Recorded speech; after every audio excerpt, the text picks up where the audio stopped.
Welcome to In a Pickle, the show where you either answer the tough questions truthfully or take the brine.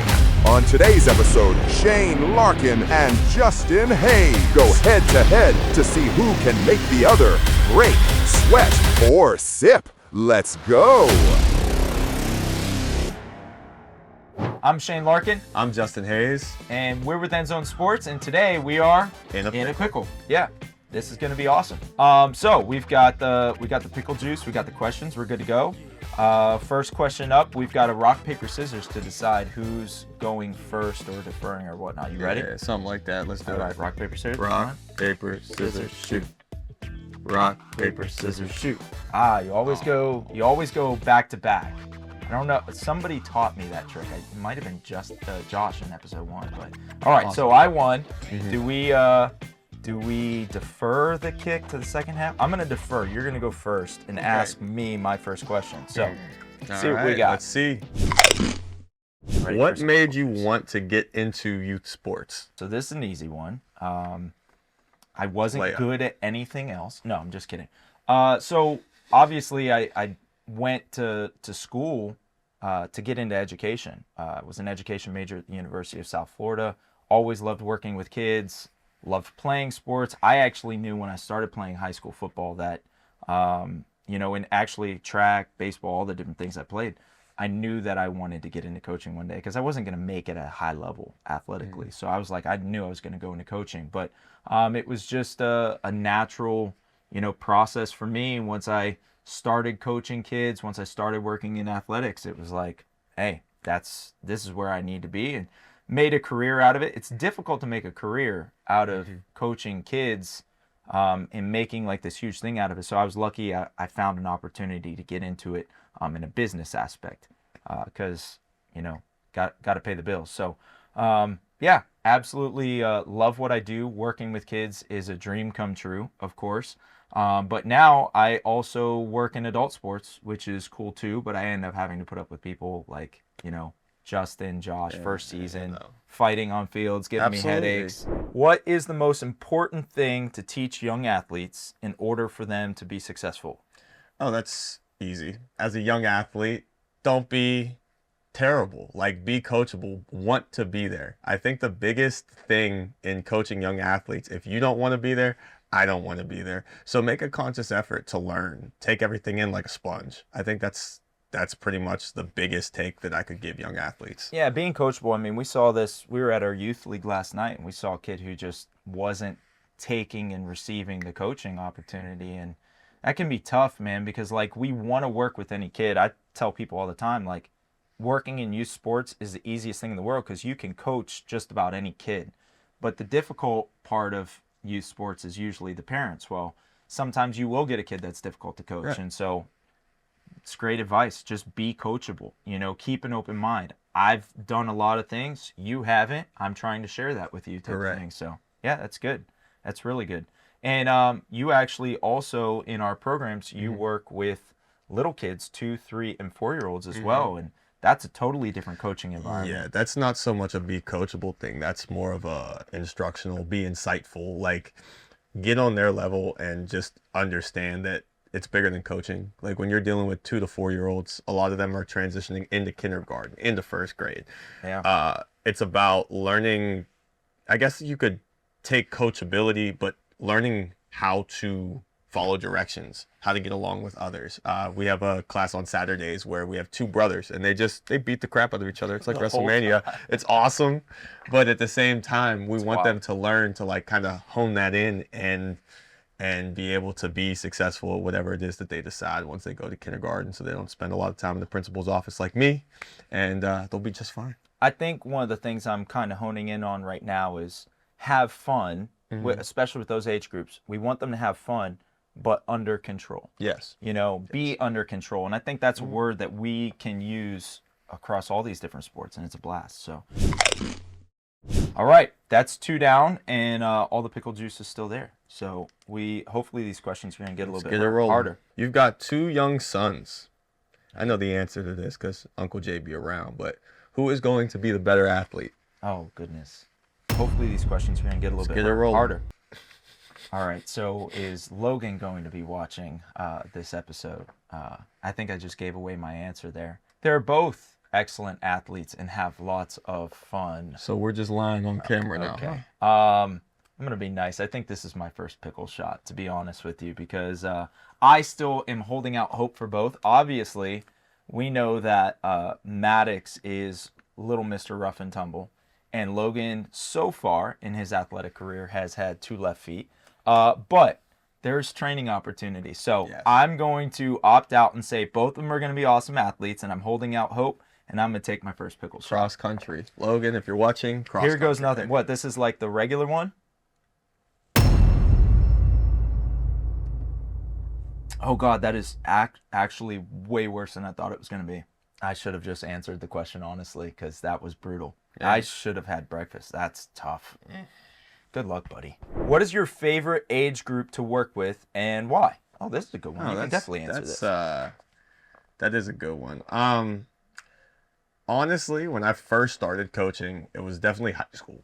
I felt like molding young men into that transitional stage is a very, very important thing. It's a calling. As I've gotten older and as I've dealt with more kids, I honestly think my favorite group to coach is that 5 to 7 range, because they need it the most. I don't want to slander anybody on here, but there's a lot of individuals who work in that setting that think it's comfortable and it's cushy. Little kids don't need coddling. Soft parenting does not work. Love your kids, but guide them. And in that, Very when you have moldable 5 age. to 7-year-olds, it's a very moldable age. And I think you have a lot of fun because it's not so much about the competition. It's about growth and development.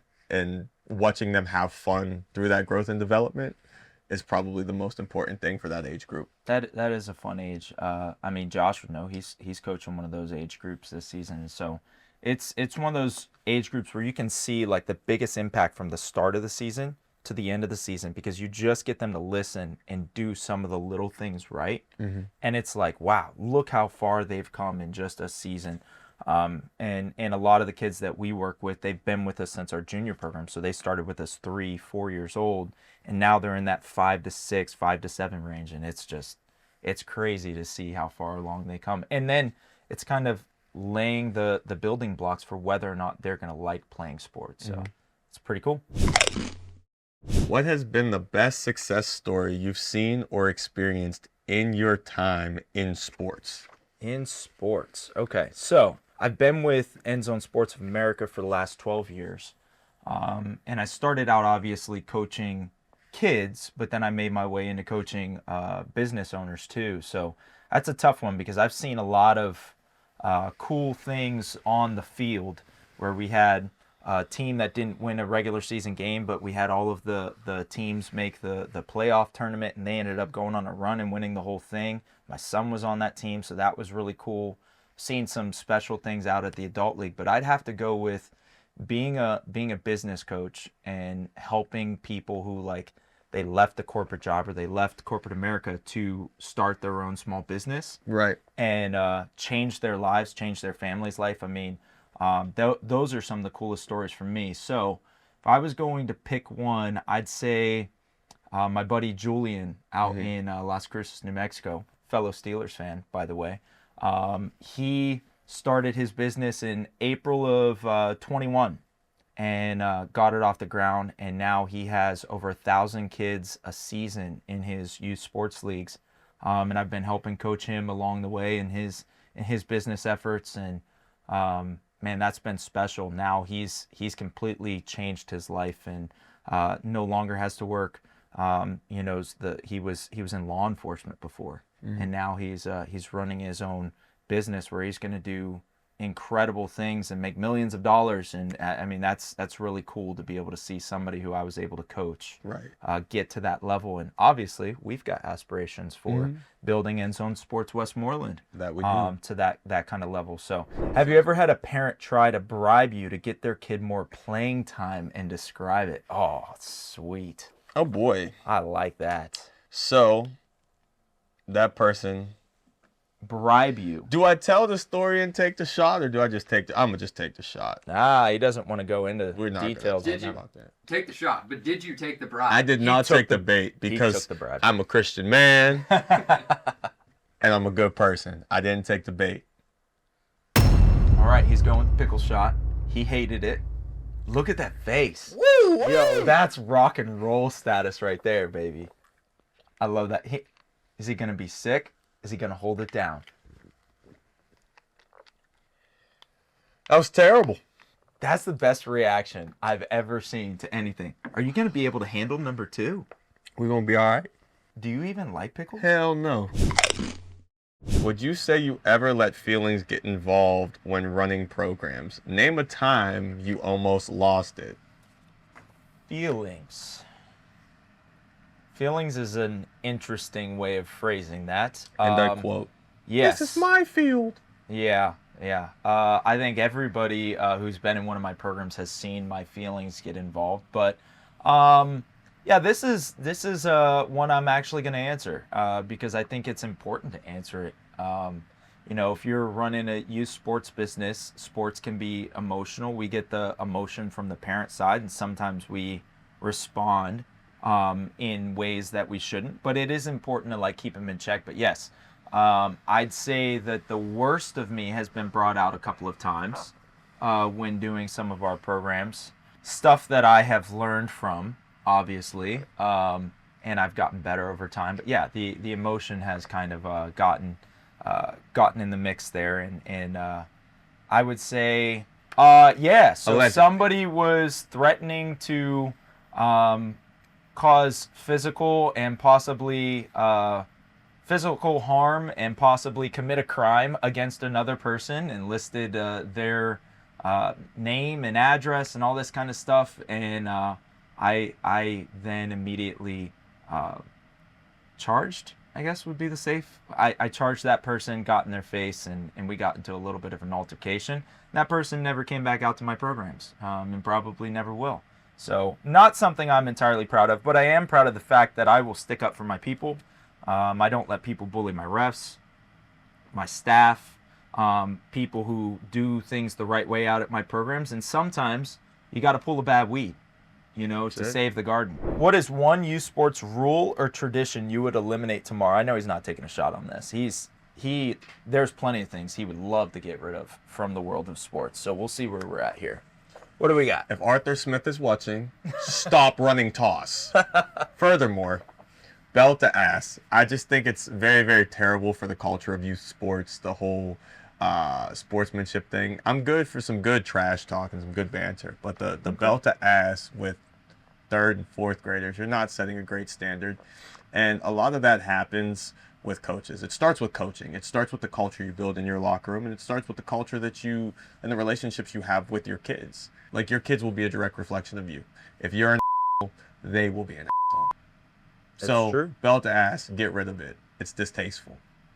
Well, I would say, just to reiterate on yours, our philosophy at NZone has always been, there's value in the competition. We don't want to be the program where every kid gets the same award at the end of the season. The team that won their final game doesn't get recognized for that. Right. There's a balance between it, right? We are talking about little kids. Correct. And so we want them to understand, hey, you worked hard towards something over the course of the season, and there's value in that. So I'm going to make sure you understand that. But that team over there is on the top of the mountaintop. They're the ones holding the trophy. So you get something to recognize the hard work you put in, but you got to come back and you got to do better and you got to win. And there's value in learning that this whole world that we live in is all about competition, and we've got to try and be the cream of the crop. So, I agree with you on that one. There is a little bit too much of coddling in youth sports, and I think it's a little bit too much coddling of parents. Sometimes you just need to have the hard conversation right at the starting line and say, hey, you act this way out at my program, you cross a line, you're crossing me, and it's not going to fly. So, I agree. And if we are talking a little bit of football, Mike, I believe in you. We're here with you, bud.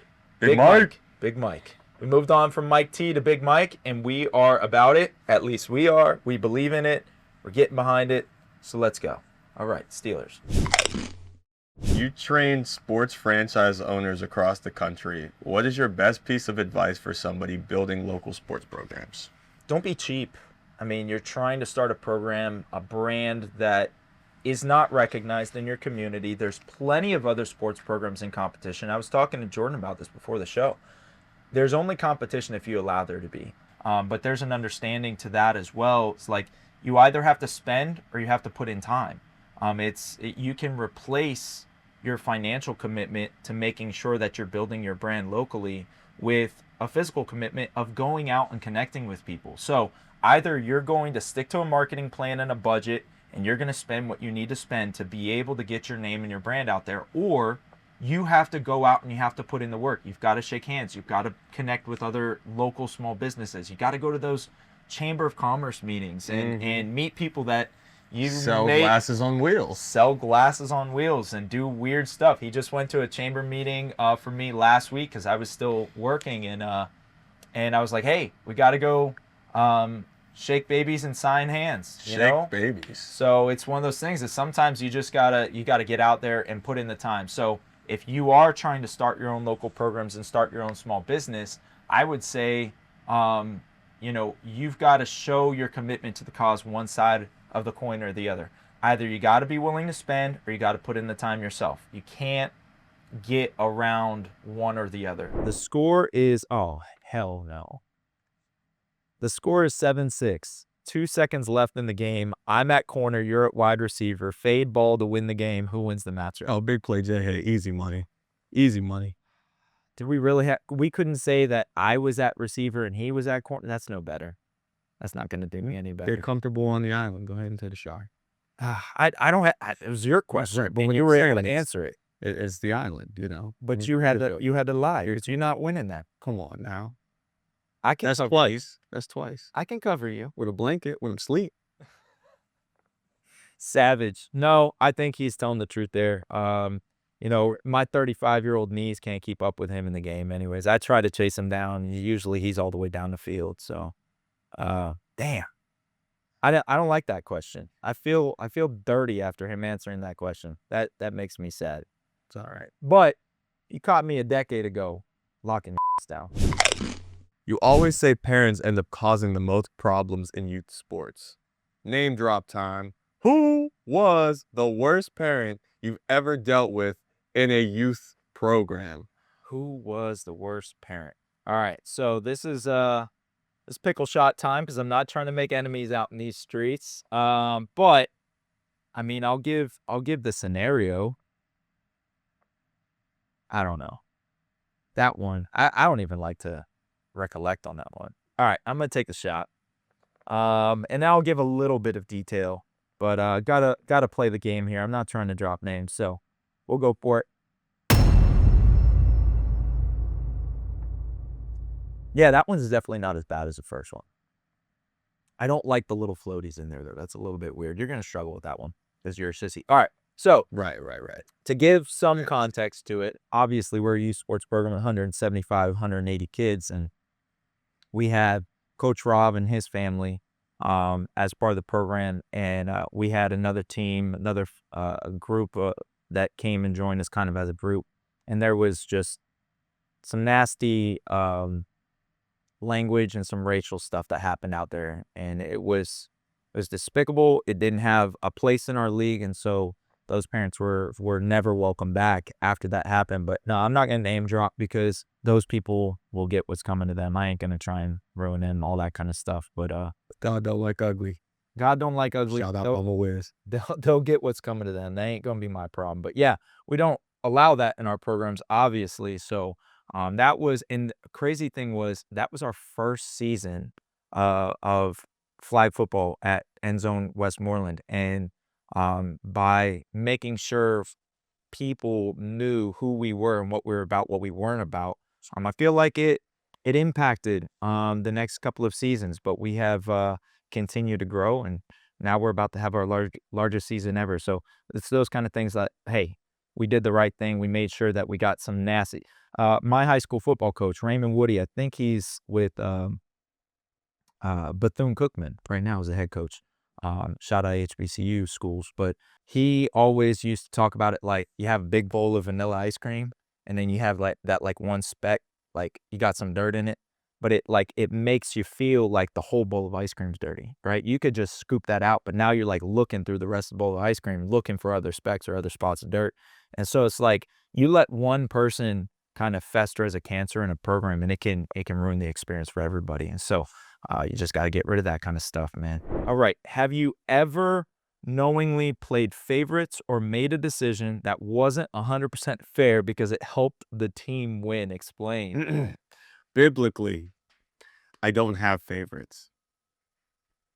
Business-wise, Boys, take your shot. I like to win. He does. He likes to win championships far more than I'm comfortable, being that we are in business, and I don't want my staff coaches winning all the championships because then I have parents complaining and saying this is all fixed and whatnot. And Justin just keeps winning championships. They're going to complain either way. They're going to complain either way. But of course, you've never done anything fair, is what you're saying. Take your damn shot. Good luck. Let's get the reaction on this one. Deep breath. Ooh.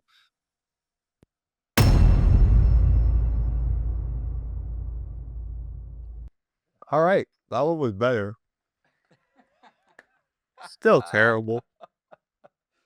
Bro, I'm absolutely It's also terrible. I'm loving his reaction on this. I'm so glad Josh convinced us to do this together, buddy. Wow. All right. Was that it? That was it. We finished all of our questions. Oh, yeah, because you went first. So I would have been the last question. So how you think we did? We did all right. I think so too. We got to talk a lot of youth sports, got to talk a little bit of business. Man, this was fun. I'm glad I didn't have to get to that last pickle shot because that looks spicy. Not touching that. We're supposed to finish the last shot. I think you can handle that. I think it's customary. We got to do the final shot. All right, so gather yourself because I don't need you throwing up on set and he doesn't want to clean his floors. I'll give it a little taste.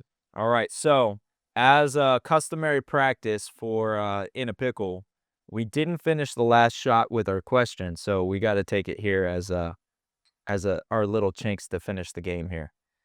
I'm going to take the whole thing. I don't know if you're going to, but I'm taking a cheers. Here we go. Bad news.